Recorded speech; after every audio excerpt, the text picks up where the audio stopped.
जब एक prime minister पहली बार आजाद भारत में इतना प्यार कर रहा है अरुणाचल को, जितना हमको चाहिए उससे ज्यादा वो दे रहा है, हम यूज नहीं कर पा रहा है, उसके बाद भी एक वोट का तारीफ सुनने को नहीं मिलता है। दर्शकों नमस्कार, आप सभी को अरुण भूमि पेज में स्वागत करता हूं। आज अरुणाचल प्रदेश के राजधानी ईटानगर में आत्मनिर्भर अर्थव्यवस्था बजट 2022-23 का सम्मेलन आयोजित किया गया। इस सम्मेलन के दौरान केंद्र मंत्री किरण रिजिजू, जो कि कानून के मंत्री हैं, इस सम्मेलन में भाग लिया। सम्मेलन में लोगों से संबोधित करते हुए किरण रिजिजू ने कहा कि प्रधानमंत्री पूर्वोत्तर भारत के विकास के लिए हमेशा सोचते हैं। साथ ही साथ इस सम्मेलन के दौरान लोगों से संबोधित करते हुए किरण रिजिजू ने कौन कौन सी बड़ी बातें कही है, देखते हैं ये रिपोर्ट। 92 इयर्स की उम्र में आज वो चली गई, तो हम सबको मालूम है कि वो हमारा आदरणीय प्रधानमंत्री जी का बहुत बड़ा समर्थक रही है।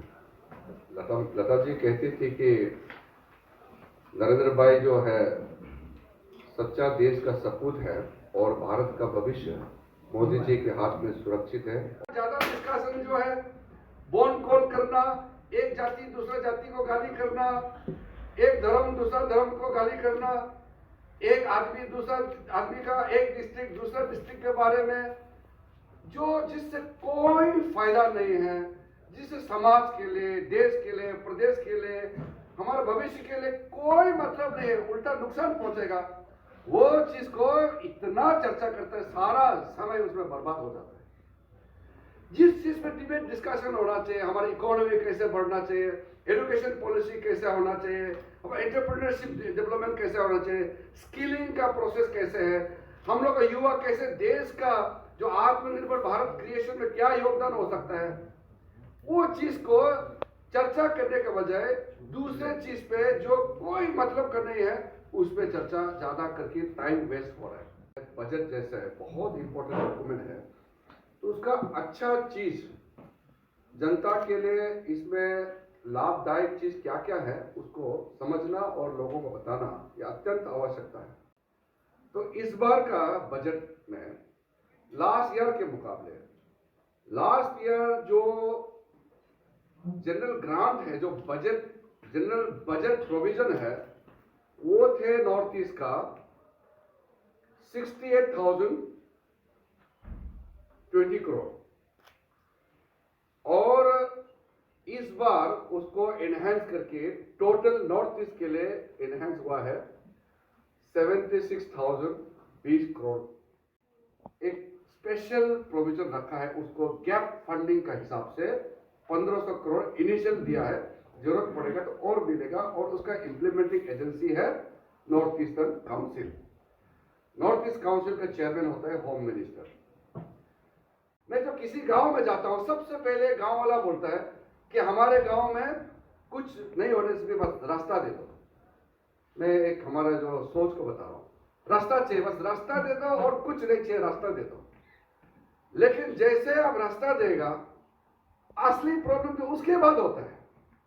रास्ता देने के बाद रास्ता का कंडीशन अच्छा होना है, उसको बनाना है, वाइडनिंग होना है, ब्लैक टॉपिंग होना है, फिर रास्ता बन गया तो उसमें अच्छा स्कूल होना है, फिर मोबाइल फोन होना है, उसमें फिर आपको जॉब क्रिएशन होना है, इनकम होना है। तो असली चीज तो उसके बाद होता है। जब रास्ता ही नहीं होता तो आदमी को कुछ भी मालूम नहीं होता है, गांव में चुपचाप बैठा होता है, कुछ भी मालूम नहीं, तो वो डिमांड भी नहीं करते। जैसे आपको दुनिया से जोड़ेगा, आपको मालूम हो जाता है दुनिया में क्या क्या बेनिफिट, कैसे चल रहा है दुनिया। जब मोदी जी आने के बाद 2014 के बाद उसमें मुश्किल से 20,000 30,000 करोड़ देते थे, अब इतना जम हो गया तो लोगों का एक्सपेक्टेशन तो होगा। और हम लोग तो पॉलिटिकल आदमी है, हम लोग तो खराब पाना नहीं है, लोग डिमांड करता है तो उसको हम लोग नाराज नहीं होना है। लेकिन हम लोग का ड्यूटी है कि ठीक है, आप डिमांड किया है, आगे का भी करते रहेंगे, लेकिन जो चीज इसमें प्रोविजन है उसको पहले आपको करना है, ये हमको बताना बहुत जरूरी है। पिछले 4-5 साल में कितना रोड या ब्रिजेस सैंक्शन करवाया, तो बहुत मुश्किल से एक प्रोसेस होता है, उसको मुश्किल से सैंक्शन कराता है। लास्ट में वो यहाँ कोई लोकल झगड़ा या कोई केस दे देता है, या लैंड कॉम्पेंसेशन का मामले में, लैंड विवाद में, या ऑफिसर ने सही तरीके से टेंडर कॉल नहीं किया, या कॉन्ट्रैक्टर ने उसको परफॉर्म नहीं किया, कैंसिल हो गया, किसी ना किसी कारण से काम रुक जाता है। और पब्लिक तो सोचता है कि वो एमपी तो काम नहीं किया, नरेंद्र मोदी ने कुछ नहीं किया बोलता है, या पेमा खान ने कुछ नहीं किया, हम कुछ नहीं किया, या आपका कंसर्न एमएलए को किस लिए रुका है। वो पब्लिक का रेस्पॉन्सिबिलिटी भी होता है कि लोकल लेवल में कॉर्पोरेशन नहीं मिलने की वजह से काम रुका हुआ है, उसको चर्चा नहीं करके सीधा ब्लेम करता है। तो मैं तो हर जगह बोलता हूं कि डेवलपमेंट करना जिम्मेदारी जो लीडर है सरकार का होता है, प्राइमरी रिस्पॉन्सिबिलिटी, लेकिन उसको फुलफिल करना और उसको अच्छा से एक माहौल बनाना वो सबका ड्यूटी होता है। हाईवे नहीं हुआ तो आदमी तो उसी के लिए गाली देते रहता है, हाईवे नहीं है। तो ऐसा जब आलोम जाता है तो आलोम में भी वही प्रॉब्लम है कि बाकी स्कीम तो जा रहा है लेकिन हाईवे नहीं बन पाया, तो जाकर की पब्लिक तो उसी से नाराज है।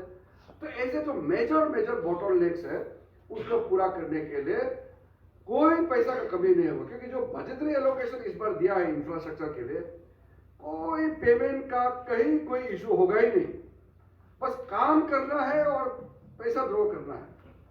तो कभी कभी हम लोग ऐसा होता है कि जो पैसा दिया है वो तो हम खर्चा नहीं कर पाता है, उसके बाद में और दो मांगता है। तो इम्प्लीमेंटेशन ग्रास रूट में चीफ मिनिस्टर मजबूत होने से भी, सरकार मजबूत होने से भी, जो ग्रास रूट में इम्प्लीमेंटेशन अगर नहीं कर पाएगा तो अगले पैसा आने वाला जो है वो आ नहीं पाएगा।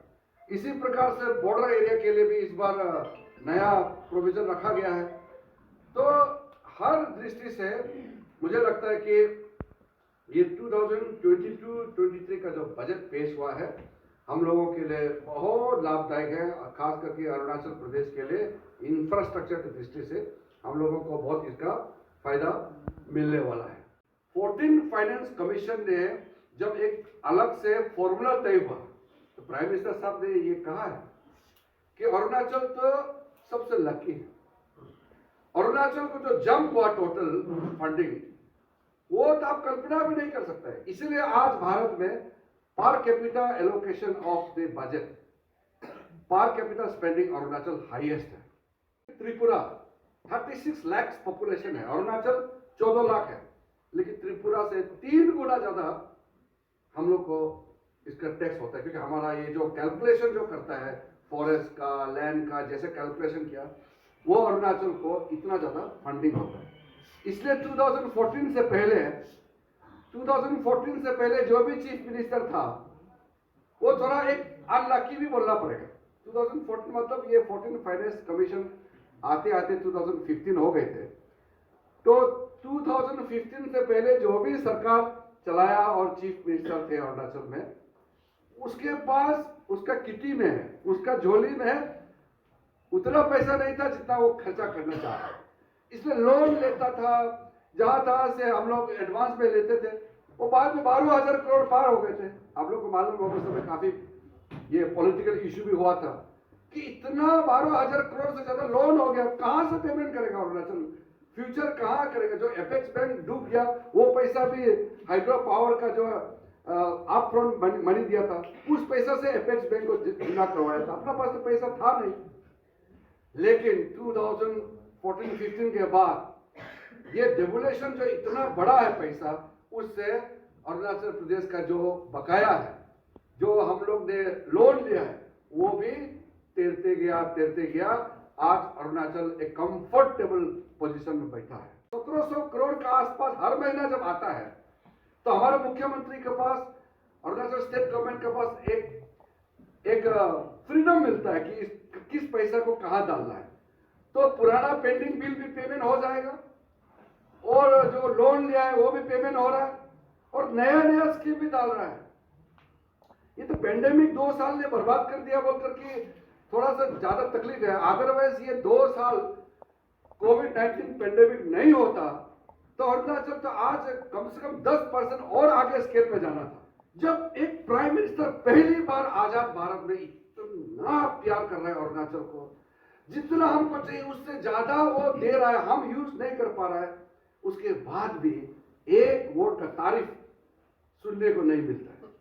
तो ये ठीक नहीं है। इसलिए हम लोगों का काम है, ड्यूटी है कि कि जो सही चीज है उसको बताना और लोगों को बताना चाहिए कि आपका घर में जो बन रहा है, ये पीएम आवास योजना कैसे आया। मैं तो पहले भी पॉलिटिकल मीटिंग में बताया कि जब 2015 में प्राइम मिनिस्टर ने पीएम आवास का एक ग्रुप ऑफ मिनिस्टर कॉन्स्टिट्यूट किया था, हम लोग 8 मिनिस्टर थे, तो मैं उसमें मेंबर था। तो ये जो कंसीव किया, पीएम ने कहा कि 2024 तक इंडिया में गरीब से गरीब आदमी का भी घर बनना चाहिए।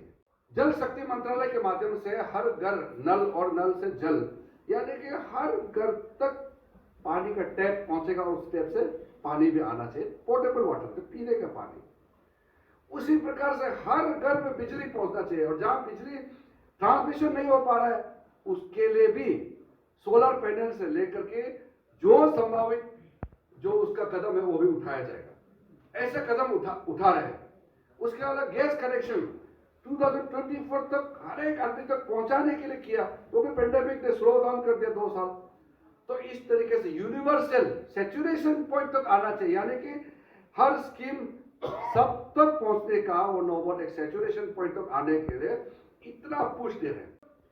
कैबिनेट बैठता है तब भी और बाकी में भी प्राइम मिनिस्टर साहब हमेशा शुरुआत में ही पूछते हैं, भाई ये स्कीम का नॉर्थ ईस्ट में इसका लाभ कहां तक पहुंचा, पहले ये बताओ।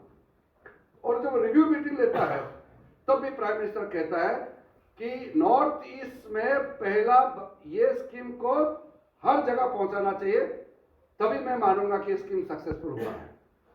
कोई लोग बोलता है कि सर ये स्कीम जो है 80% सक्सेसफुल है, तो भी प्राइम मिनिस्टर मोदी जी पूछते हैं 80% हो या 100%, पहले अरुणाचल, पहले नॉर्थ ईस्ट, इसको पहले ध्यान दो।